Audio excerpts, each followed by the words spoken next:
Welcome to our channel. Today we how to install Microsoft Copilot in Microsoft 365 Admin Center, detailed guide step by step clearly. To install Microsoft Copilot in the Microsoft 365 Admin Center, first, log into your Microsoft 365 admin account. Ensure you have the necessary administrator permissions. Navigate to the Microsoft 365 Admin Center homepage. From the left-hand menu, select Show All to expand the options. Locate and click on Settings. In the Settings menu, find and select Org Settings. Scroll down to the Services section.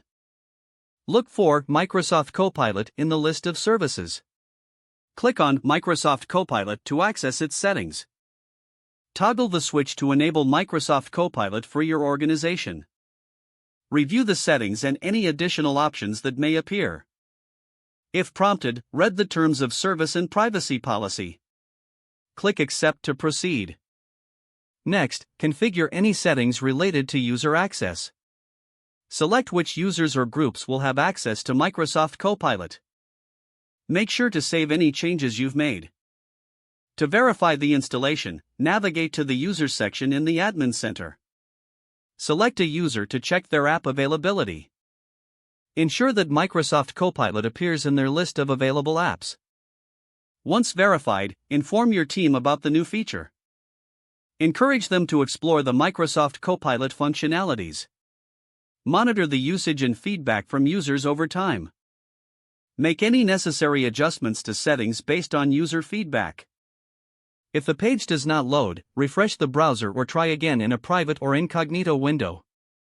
Make sure you are using the correct email address, then retype it carefully to avoid small typos.